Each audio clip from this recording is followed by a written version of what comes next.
हाँ पूछो, डोटो कहा गया। तू तो ये शादी नहीं करना चाहता था कल तक, ऐसा क्या हो गया एक रात में जो तूने इतनी जल्दी निकाह का फैसला भी कर लिया?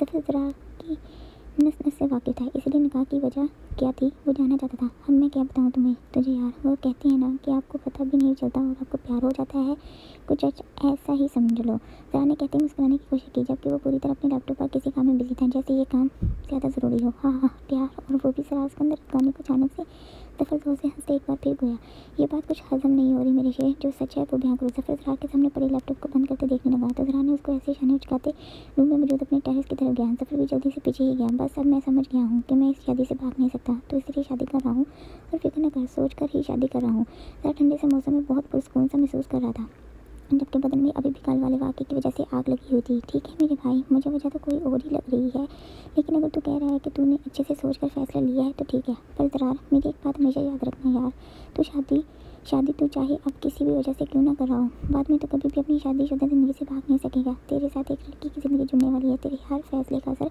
आगे जाकर उस पर भी पड़ेगा, इसलिए आज के बाद जो भी तू करने वाला है उसको सोच समझ कर करना। अब सिर्फ तेरे निकाह में आएगी ही नहीं बल्कि हमेशा के लिए तेरे साथ तेरी ज़िंदगी में शामिल होने वाली है। आज वो अपना सब कुछ छोड़कर तेरी ज़िंदगी में आ रही है। मुझे उम्मीद है कि तुम खुद भी खुश रहोगे और साथ में उसको भी खुश रखने की कोशिश करोगे। जफर मुस्कुराते उसके शान पर दबाव देते उसकी तरफ एक लिफाफे को बढ़ा गया। ज़रा ने आराम से उसके हाथ से लेते उसको खोला और देखने लगा। सारी तैयारी हो गई है। उस्मान सिकंदर लॉन के पीछे वाले हिस्से में बनी अपनी प्यारे से कॉटेज में आते ही बोले तो सब काम करने वाले जल्दी से पास आए। ये सर, सब तैयारी मुकम्मल हो गई है, बस एक बार आप सब देख लें। काम करने वाले शख्स ने हाथ से आगे जाने का कहा तो उस्मान सिकंदर खामोशी से आगे गए। पूरे कॉटेज को फूलों के साथ बहुत अच्छे तरीके से सजाया गया था। हर तरफ फूलों की खुशबू समाई हुई थी जो किसी को भी सुकून मुयस्सर कर सकती थी।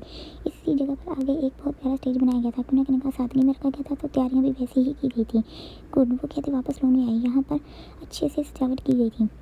जनाब तुम खुश तो हो ना इस शादी से? जैसे जनाब ने ये मैसेज पढ़ा कितनी ही देर वो ऐसे ही फ़ोन को देखती गई, जबकि एक और मैसेज आया। देखो जनाब, जो भी फैसला लेना सोच समझ कर रख लेना। तुम्हें पता है ना निकाह कोई छोटी सी बात नहीं, तुम अपनी पूरी ज़िंदगी उस इंसान के नाम करने वाली हो। आई नो रोहान, तुम फिक्र नहीं करो, मैंने सोच समझ कर ही फैसला लिया है। जनाब ने दिल में सोच बहुत मुश्किल से टाइप किया था रोहान को। ठीक है चलो फिर जल्दी ही तुमसे और ज़रा सिकंदर वाले से मुलाकात होगी। रोहान ने ये टाइप करते साथ ही प्यारी सी स्माइल भी सेंड की। जनाब फ़ोन पर उसके नाम को देखते ही गहरी सोच में गई। वो जानती थी जो कर रहा था वो ठीक नहीं हुआ, इसलिए ये सोच आते ही बहुत डर सी गई थी। पता नहीं मेरी ज़िंदगी में क्या लिखा है, बस इस वक्त वो यही सोच सकी थी, जबकि सारी रात रोने की वजह से उसकी आंखें सूजी पड़ी थी। वो अपना फ़ोन रखते फ्रेश होने के लिए गई, क्योंकि थोड़ी देर बाद उसको पार्लर जाना था फिरोज़ी लोगों के साथ। सारे मेहमान आ चुके थे, अभी ज़रार लोग भी तैयार होकर नीचे आए ही थे। जब सब ने ज़रार को देखा तो सिकंदर रफ़ा ने दिल में उसकी नज़र उतारते उसके पास गए, जिसने थ्री पीस सूट ज़ेबतन किया हुआ था। वह से ज़्यादा खूबसूरत लग रहा था। ऐसे ही बाकी सब ने थ्री पीस सूट पहने हुए थे। माशाल्लाह, आज तो मेरा शेर इस महफिल का तारों बड़ा चमकता आसमान लग रहा है। सिकंदर रफ़ा ने देर से कहते उसको गले लगाया। क्या दद्दू, आप भी ना, लोग चांद कहते हैं, आप पता नहीं क्या बोले जा रहे हो, आसमान तारों तक ही गए। इसी पर ज़रार को जवाब देता आज़र ने यह कहना बेहतर समझा, जबकि बाकी सभी साथी मौजूद थे सिवाय ज़फ़र की। अरे पर खुदा, तुम नहीं समझोगे, ये तारों भरा आसमान लग रहा है इसलिए कि चांद तो आज इसकी ज़िंदगी में हर तरह की रोशनी बनने के लिए हमेशा के लिए आने वाला है। सिकंदर रफ़ा ने मुस्कुराहट चेहरे पर सजाए सरार की मुस्कुराहट को लगा के। मतलब उसने तुमको कुछ नहीं बताया? सफ़र ने जैसे ही हमदान को बताया कि उसने बात की थी ज़रा से और अपने और इसके दरमियान होने वाली सब बातें बताई तो हमदान में हैरान हुए, जबकि सिकंदर अफगानी और ज़रार हमदान और ज़फ़र के सामने लोन में ही खड़े हुए थे। नहीं हमदान चाचू, पर एक बात सच है कि वो ये इनका कुछ सोच कर ही कर रहा है। ज़फ़र ने संजीदगी से सामने देखते हमदान को बताया। अच्छा, जो मैंने तुम्हें बोलने को कहा था वो तुमने उसके दिमाग में डाला? हमदान अब ज़फ़र की तरफ मुँह करते बोले। जी, जैसा आपने कहा मैंने वैसे ही उसको समझाया था, बाकी अब उसको पता होगा कि उसे क्या समझ आया है। वो तो ठीक है, लेकिन ज़फ़र मुझे एक बात समझ नहीं है, ज़रा ने तुम्हें टिकट लाने को क्यों कहा? उसका फार्म हाउस में क्या काम है? जितना मुझे पता है आसिफ ने कहा है अगर वो कोई पार्टी करना भी चाहता है तो वो यहाँ भी कर सकता है। इस्तांबुल से दूर इस जंगल में जाने की क्या ज़रूरत है? और ये दूसरी टिकट किसकी है? हमदान को जैसे ही याद आया कि ज़फ़र ने 2 टिकट का जिक्र किया था तो उलझते दरियाफ्त करना चाहा। चाचू ज़फ़र भाई आप यहाँ क्या करें? वहाँ चले ना, सब कितनी अच्छी बातें कर रहे हैं। शमीर ने कहते साथ ही हमदान को लेते उनकी तरफ गया तो ज़फ़र भी पीछे ही गया। लो दद्दू, आपकी क्या मुबारक ज़बान है, देखो ब्रो आपका चांद आ गया। अभी हमदान ज़फ़र शमीर पास आए ही थे जब आज़र ने लोन की राहगीरी की तरफ सबको इशारा किया जहाँ से सब लड़कियाँ जनाब को अपने साथ हिला रही थी। जैसे ही ज़रा ने उस तरफ देखा तो अपनी निगाहें जब अपना वापस भूल सा गया, क्यों ना कि जनाब दुल्हन के रूप में बेहद ज़्यादा खूबसूरत कोई परी सी लग रही थी। वो इस तुर्की के दुल्हन वाले लिबास में बहुत प्यारी लग रही थी। वाइट लिबास वैसे भी उसको बहुत पसंद था, जबकि जनाब के चेहरे के आगे जाली लगी हुई थी, लेकिन उसका चेहरा नज़र आ रहा था। वो आस्ता आस्ता चलती उनकी तरफ ही आ रही थी। जब सिकंदर अफगानी भी उसकी तरफ गए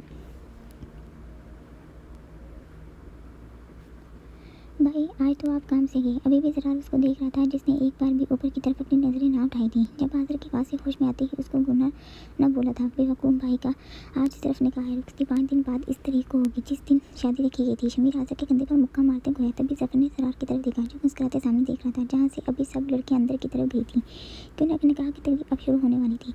चलो ज़रार बेटा, निकाह के लिए मौलवी साहब आ गए हैं। इससे पहले आज़र कुछ कहता उस्मान अपने बेटे के कंधे पर हाथ रखते उसको खुशी से अंदर की तरफ ले गए, तो वो सब भी पीछे ही गए। मुबारक हो मेरे दोस्त, आखिरकार तेरे पोते की शादी हो ही रही है। सिकंदर अफगानी अभी जन्नाब को स्टेज पर बैठा देख अपने फ़ोन पर पिक लेते रजा को व्हाट्सएप की ही थी, जब पीछे से तारक साहब ने उनके शाने पर हाथ रखते कहा तो सिकंदर अफगानी खुशी से उनको देखते गले मिले। तारक, तुझे टाइम मिल ही गया। सिकंदर अफगानी ने मिलते तंजिया कहा तो वो खुलकर मुस्कुराए। हाँ यार, सोचा कि जाकर तेरे बिगड़े हुए शहजादे की रस्सी देख ही आऊँ कि कैसी है। वैसे अच्छी बात है, किसकी शादी हो रही है? तारक सामने जनाब को देखते मुस्कुराए। हाँ बस मैं बता नहीं सकता कि मैं कितना खुश हूँ यार। जनाब बहुत अच्छी लड़की है, ज़रा हमेशा उसके साथ खुश रहेगा। सिकंदर अफगानी प्यार से बोले। चलो अल्लाह इन दोनों को हमेशा इस नई आने वाली ज़िंदगी में खुश रखे। तारक साहब ने दुआ दी तो सिकंदर अफगानी ने आमीन कहा।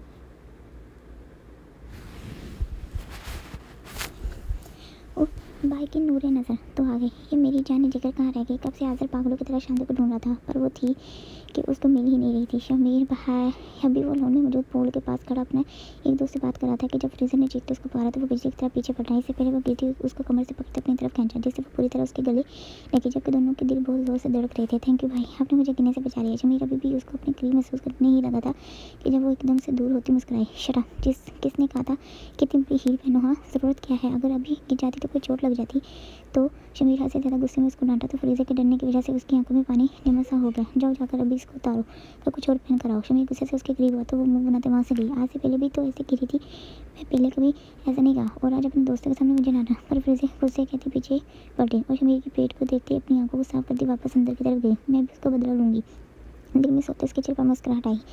वाह क्या बात है, मतलब रात की बातों की वजह से आग बराबर की लगी है। हाजिर ने जैसे ही ये सारा मंजर अपनी आंखों से देखा तो बड़बड़ाई। ये हुई ना बात शमीर, ब्रो ऐसे ही तुम अपनी मोहब्बत पा सकते हो। हाजिर कहता अंदर गया। लो अपनी महबूबा को कहाँ नहीं ढूंढा, और वो यहाँ दद्दू के साथ इतनी संजीदगी से क्या बात करी है। हाजिर स्टेज के नीचे शान से और अपने दद्दू को देखते इनकी तरफ गया, जबकि तभी शान से स्टेज पर जनाब के पास गई और उसको कुछ बोलने लगी। दद्दू सब ठीक है? हाजिर अपने दादा जान को कुछ परेशान देख संजीदा अंदाज में बोला।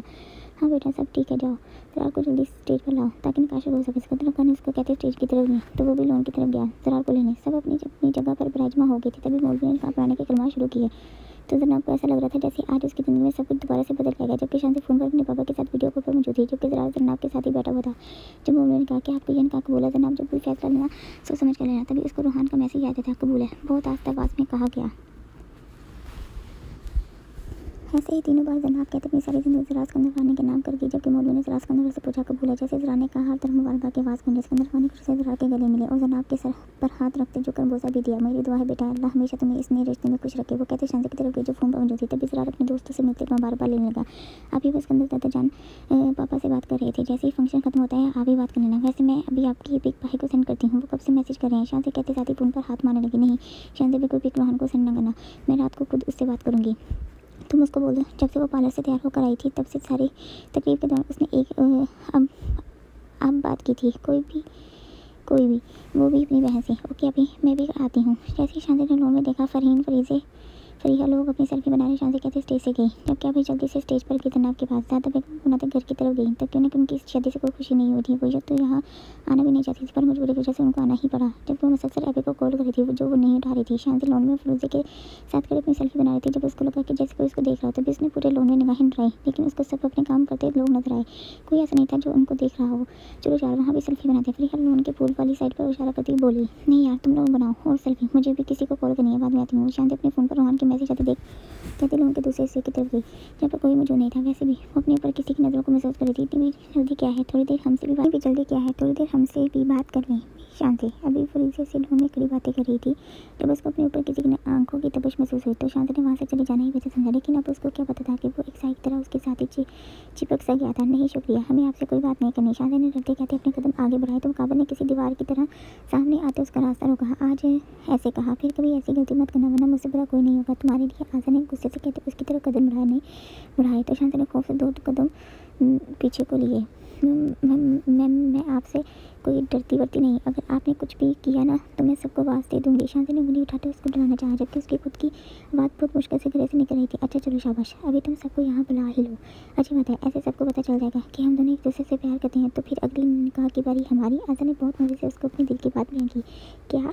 शांति ने शौक से अंदाज में कहा, जबकि वो दर्द के साथ लग गई। जैसे ही शांति को महसूस हुआ कि जगह खत्म हो गई पीछे जाने की, तो जल्दी से भागने की कोशिश की वहाँ से। इससे पहले कि वो भागती, आज़ा ने जल्दी से सामने पीछे से उसका हाथ पकड़ा तो शांति रोने को हुई, जबकि अब तो वो मुसलसल कांपने लगी थी। क्या ऐसे पहले उसके साथ ऐसी हरकत किसी ने नहीं की थी। आज़ा उसकी बाजू को एक हाथ झटके से खींचते उसको अपने करीब तर कर गया, जिससे शांति उसके साथ में पूरी तरह फंसी। जी आप ऐसे मेरे करीब नहीं आ सकते मिस्टर। अच्छा अगर आप मुझसे बात कर लेती तो मैं ऐसे कभी नहीं करता। आज़ा उसको अपने सार में मछली की तरफ मचलते देख और महसूस हुआ। शांति तुझे क्या हो जाता है जब ये तेरे सामने होता है? नहीं, मुझे इससे डरने की ज़रूरत नहीं। शांति उसको खुद को देखते दिल में सोचते खुद में हिम्मत लाने लगी। देखो अभी इससे पहले आज़ा उसके गाल कुछ होता उसकी स्पाट आवाज़ पर रुका, जबकि माथे पर बल पड़े। तुम जो भी कोई हो, मुझे तुम्हारी किसी बकवास में कोई इंटरेस्ट नहीं है, समझे? शांति ऊंची आवाज़ में कहती उसको खुद से दूर करने में कामयाब हुई। वाह, जैसे ही आज़ा ने उससे दूर हुआ, शांति ने बेयकीनी से अपने हाथों की तरफ देखा कि उसने कैसे उस चट्टान को दूर किया, पर उसको दूर देख मुस्कुराई। लेकिन आज़ा ने खुद ही उसको आज़ाद किया था। अब वो ये समझ नहीं सकी कि तो वो क्या कर सकता था। क्या? लेकिन ऐसे कैसे सकता है? ज़रा सिकंदर अफगानी ने बेयकीनी से अपने इस पोते को देखा जो जिद्दी अंदाज अपनाए हुए था। अभी सब खाने से फारग हुए जब ज़रा ने अपने दादू से कहा कि वो उनसे कोई ज़रूरी बात करना चाहता है, तो सिकंदर अफगानी अपने पोते की बात सुनने को उसके साथ ही गई, घर की तरफ गई, जबकि सिकंदर अफगानी के पीछे इमदान उस्मान सिकंदर अफगानी भी आए। जान वैसे ही जैसे ही अभी निकाह हुआ है, बस मैं चाहता हूँ कि अभी रुखसी हो जाए। मैं अपनी बीवी के साथ अभी अपनी हनीमून जाना चाहता हूँ। देखिए मैंने टिकट भी मंगवा लिया। ज़रा ने वही लिफाफा जो ज़फरत ने उसको ला कर दिया था सिकंदर अफगानी को थमकाया। ज़रा ये क्या बात हुई? जब तुमको पापा ने बोला था कि सिर्फ निकाह होगा तो ये टिकट का क्या मतलब? तुमने कहा कि निकाह कल हो, तुम्हारी खुशी के लिए पापा ने निकाह कर दिया। इसका मतलब ये नहीं कि अब जो तुम बोलोगे वैसे ही होगा। जब ये कल फैसला हुआ था कि रुखसी 5 दिन बाद होगी, तो बस 5 दिन बाद ही होगी। सिकंदर अफगानी टिकट को देखते हुए पर बैठे, तो उस्मान सिकंदर अफगानी ने ज़रा की क्लास लेना बेहतर समझा। अच्छी बात की रुखसी भी आज साथ ही कर दो। वैसे ही हिकमत की हालत कुछ बेहतर नहीं और जना भी परेशान है। चलो इस हनीमून के बहाने क्या पता वो उस सोचों से थोड़ी देर के लिए दूर हो जाए। हाँ ये ठीक रहेगा। जब ये लोग वापस आएंगे तब तक मैं भी अजमीर से वापस आ जाऊँगा, फिर वलीमे के बाद ज़रा को लेकर जाऊँगा। सिकंदर ने टिकट को देख सब कुछ सोच लिया कि उनको आगे क्या करना है। ठीक है ज़रूर ज़रा, जैसा तुम चाहते हो वैसा ही होगा। आप इस बेटा ऐसा करो, जनाब की भी पैकिंग करवा दो और उसको भी बता दो कि वो लोग कहाँ जा रहे हैं। लेकिन बाबा आपने तो कहा था कि रुखसी पर जनाब बेटे के घर वाले भी आएंगे। उस्मान सिकंदर समझ नहीं पा रहे थे कि इनके बाबा क्या कर रहे हैं। बेटा तुम उनकी फिक्र नहीं करो, मैं खुद बात कर लूँगा रज़ा से। शांति कहाँ है? सिकंदर अफगानी इधर देखते बोले, बाबा वो बाहर होगी, मैं बुलवाती हूँ। आप कहते वहाँ से गई क्या? हाँ जनाब, अभी कुछ देर में तुम्हारी रुखसी भी साथ ही होने वाली है। तुम ज़रा के साथ हमारे जंगल वाले फार्म हाउस जा रही हो 5 दिन के लिए अपनी हनीमून पर। आबिश ने बहुत तफसील से बयान किया तो वो जो बहुत आराम से बैठी हुई थी उसको सर्दी में